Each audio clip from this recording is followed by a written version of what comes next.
Hello everyone and welcome back to my channel, BethChatsBooks. Now I'm really sorry for the lighting in this video, it has gone very dark. It is Sunday evening and I am in my pyjamas and my comfies.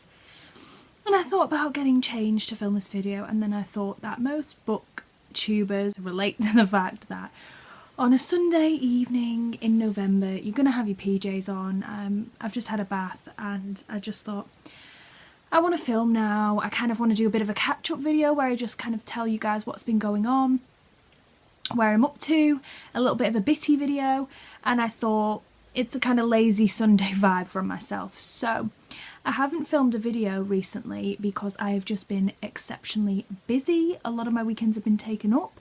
So I thought I'd kind of tell you a little bit about what I've been doing, and then I will tell you a little bit about some TV I've been watching, and then some current reads and kind of what I plan on reading next. So last weekend I had my friend's baby shower, so she's expecting a little girl in December, at the end of December, so she's quite far gone now. So that was lovely. Me and my other friend, we helped kind of host her baby shower, so I didn't do much of the hosting, and in the end it was kind of everybody ad-libbed and did their own thing. But we bought decorations and little party favours and games and things. It was lovely. We went for afternoon tea to somewhere local, and there was about 30 people. They filled out the venue. It was lovely. We had kind of tea and cake and a few glasses of Prosecco. And it was just lovely to celebrate with her. She's one of my dearest friends, so it was so nice to be a part of it, and I can't wait for my friend's baby to arrive. It's all very exciting.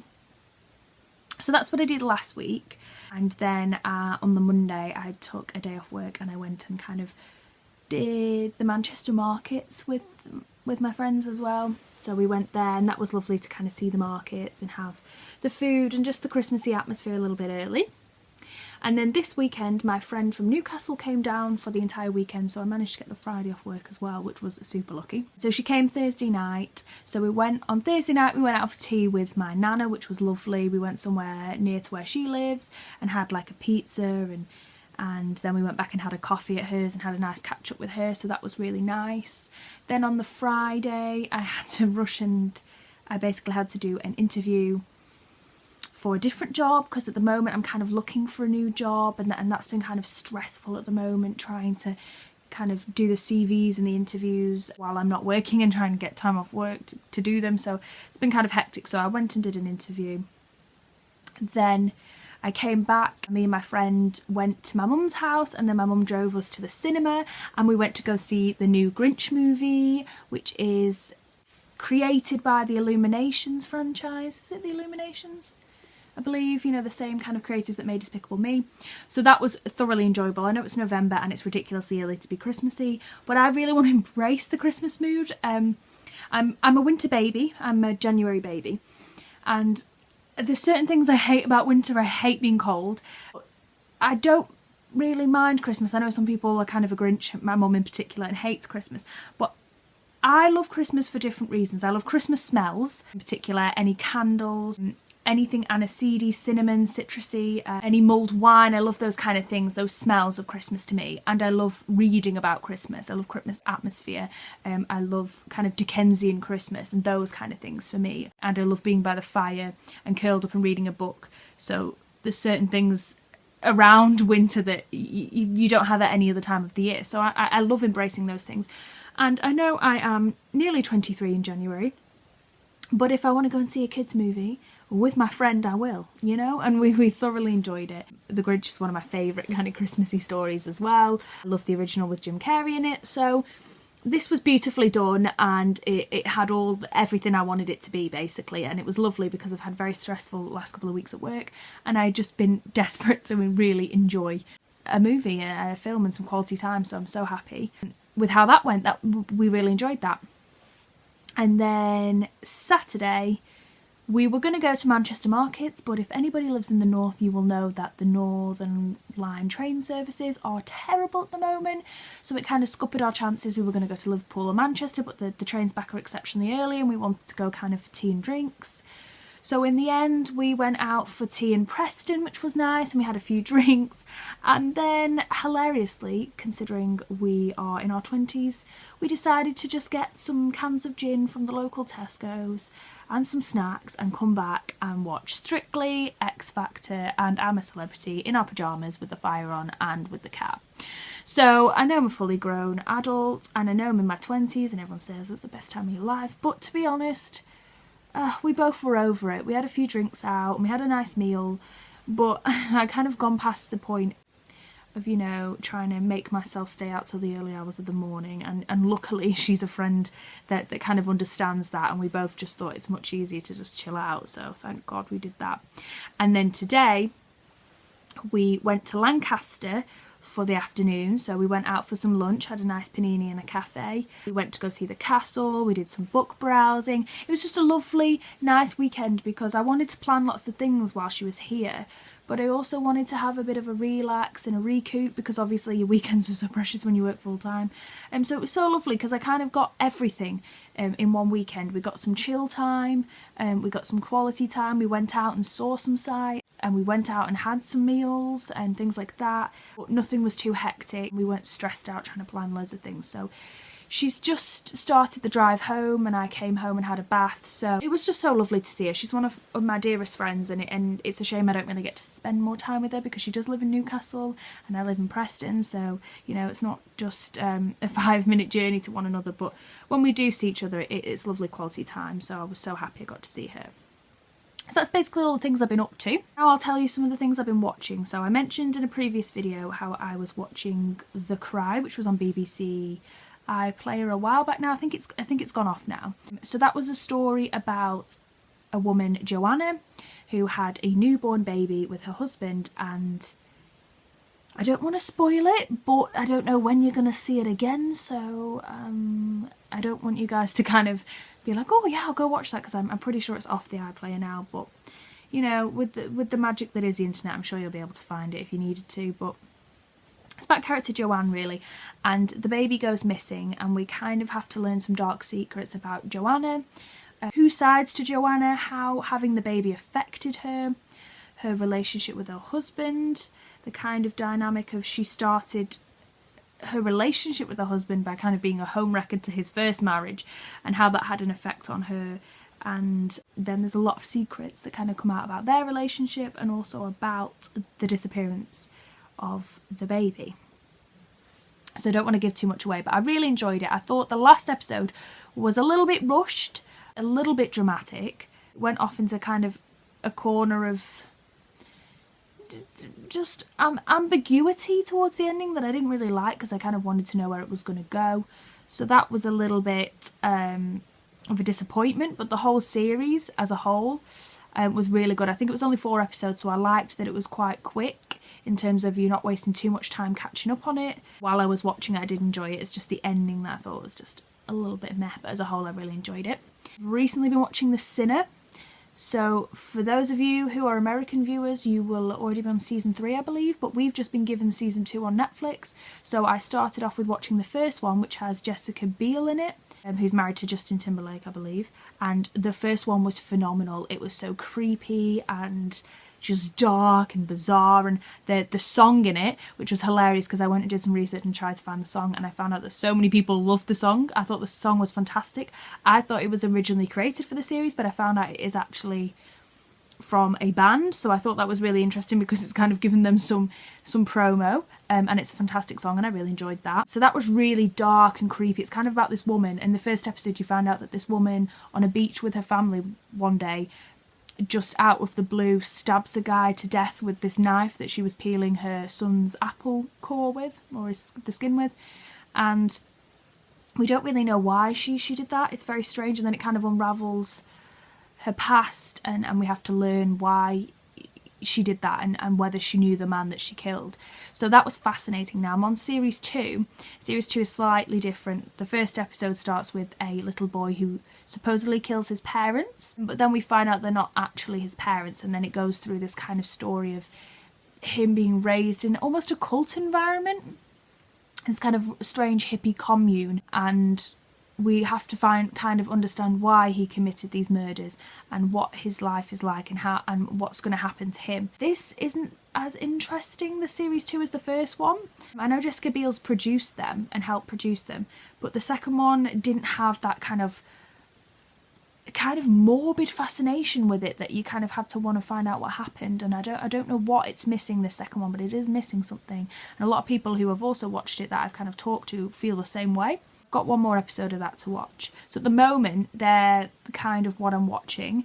There are a few shows that I've started watching and not finished. So one is Grey's Anatomy. I'm up to series 8 on that, but I know that in the UK we've just had series 14 come out, so I am miles behind on that. So I don't want people to spoil me, okay? Every time the advert comes on I have to run out of the room because I don't want to know what happens. And I've been watching Killing Eve with my family, but we're only up to episode 3, but I believe on the iPlayer it's going to be around for another year. And I've heard some rumours on the rumour mill by family that they're filming series 2 at the moment because they were kind of spotted in London recently filming. So I need to catch up on that. But as a whole, that's all I'm watching at the moment. I wanted to watch The Haunting of Hill House because me and Steph, which I mentioned in a previous video, we buddy read The Haunting of Hill House together.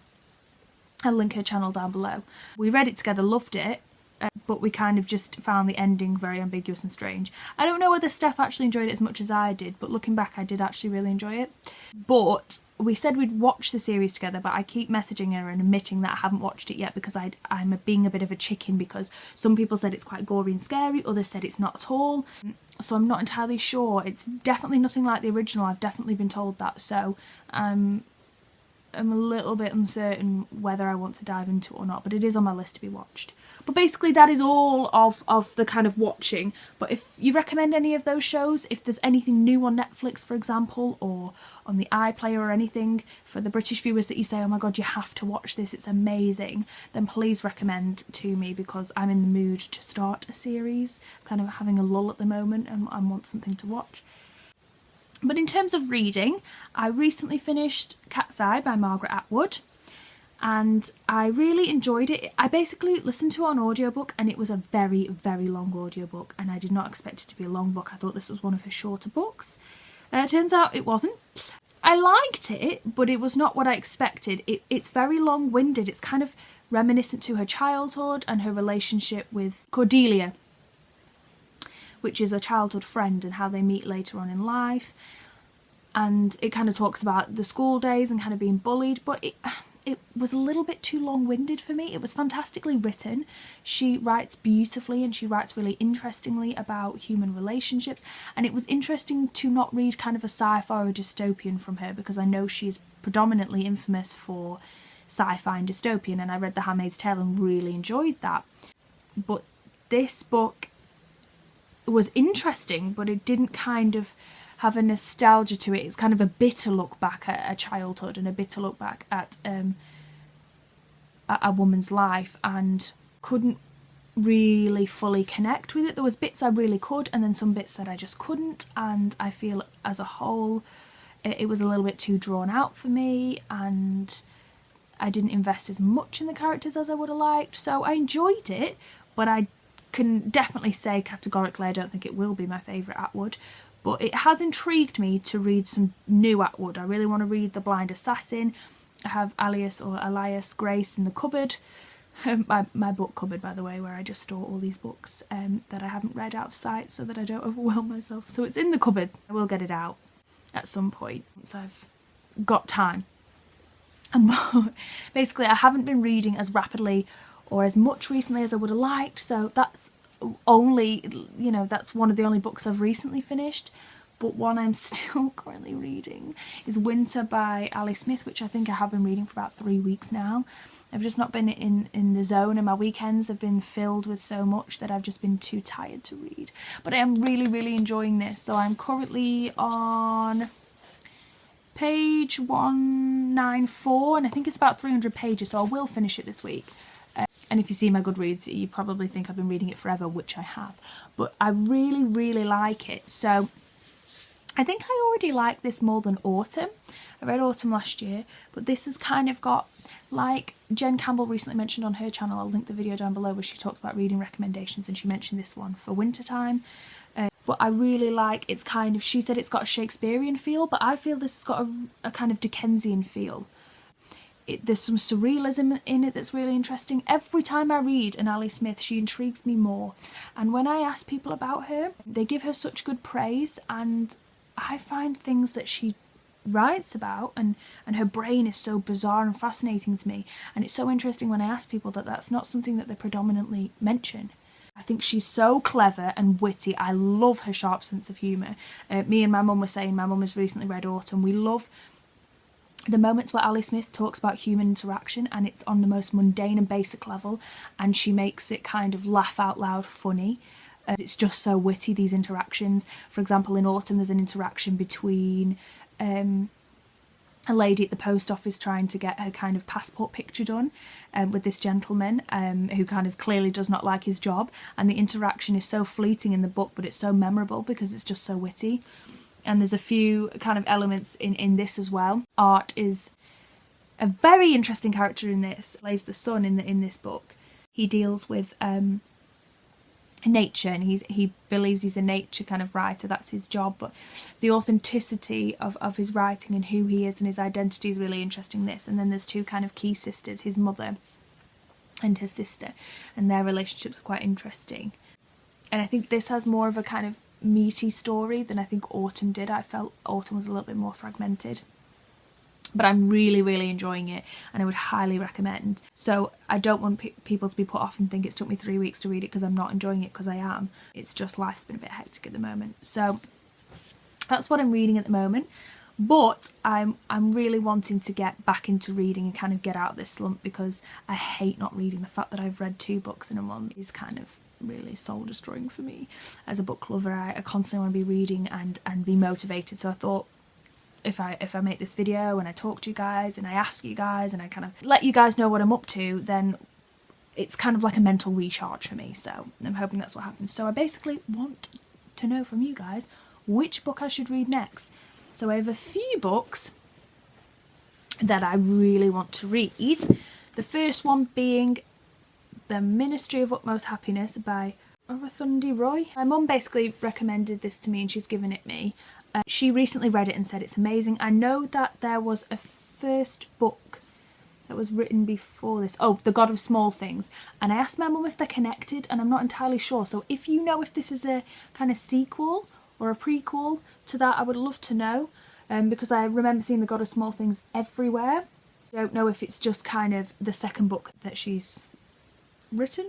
But my mum said this is fantastic, and she said I have to read this soon. She really enjoyed it, so I don't really know that much about it. It says we meet Anjum, who used to be Aftab, who runs a guest house in an old Delhi graveyard and gathers around her the lost, the broken and the cast out. We meet Tilo, an architect who, although she's loved by 3 men, lives in a country of her own skin. When Tilo claims an abandoned baby as her own, her destiny and that of Anjum become entangled as a tale that sweeps across the years and a teeming continent takes flight. So it sounds really fascinating. Mum said it's a beautiful story, so I'm not sure whether to read that next. Also, I recently read Normal People by Sally Rooney, which I recently have given over to Leanne Rose's channel. I'll link her down below because she requested it, so I hope you enjoy that book, because in a previous video I did say I'm trying to get rid of some books, so I hope she enjoys it. But my mum was then sent by my auntie Conversations with Friends by Sally Rooney, which I've told her that once she finishes to give to myself, because I kind of want to read that and see if it will change my opinion or kind of enlighten how I felt about Normal People. So there's that I might read soon. My mum also gave me a while ago Camilla Shamsi's Home Fire, which was the winner for the Women's Prize for Fiction this year. Was it this year? Yeah, this year. And I've heard amazing things about this one. It's a retelling, I believe, isn't it, of Antigone. Yeah, a retelling of Antigone, isn't it? So I'll read you the blurb. For as long as they can remember, siblings Isma, Anika and Pavaz have had nothing but each other, but darker strong forces will divide Pavaz from his sisters and drive him to the other side of the world to fulfill the dark legacy of the jihadist father he never knew. So it sounds really interesting. Also, it's really short, and I like to be in the loop, and I feel like this is still kind of current. So there's that one. Then my mum also read this. This was meant to be sent to me by my auntie, but my mum got there first and read it because she's retired at the moment, so she keeps going through books rapidly, where I do not. So that is Milkman by Anna Burns, which is the Man Booker Prize winner this year. And I've heard very interesting things about this one. This is kind of to do with set in Ireland, and she's interesting as a winner because she's the first woman to win in a while since Mantle in 2012, I believe, and she's the first kind of British writer to win in a while because we've kind of had an ongoing run of American winners. So I find it fascinating and I really think I should read this. A lot of people say it's very hard work to get through, including my mum, but very worth it in the end, so I'll read you the blurb. In this unnamed city, to be interesting is dangerous. Middle sister is busy attempting to keep her mother from discovering her maybe boyfriend and to keep everyone in the dark about her encounter with Milkman. But when first brother-in-law sniffs out her trouble and rumours start to swell, middle sister becomes interesting, the last thing she ever wanted to be. To be interesting is to be noticed, and to be noticed is dangerous. So I think it's going to be fascinating, and my mum said it's really, really worth a read. So I'm not sure whether to read that one. And then one that I'm so sorry that I have not read yet because I've received this a while ago and I feel awful, is 3 Dreams in the Key of G by Mark Nash. Now, our very own Mark Nash wrote this, so I'll link his channel down below. I'm so sorry, Mark, I haven't got to it sooner. I've been wanting to read it for so long, and then just kind of life got in the way, and I know that's not an excuse, but... So I'm going to read you the blurb because I definitely wanted this to be on my kind of recent TBR. I really want to get to it, so... In Peace Agreement Ulster, a mother rears her 2 daughters as her husband is decommissioned from his violent paramilitary past.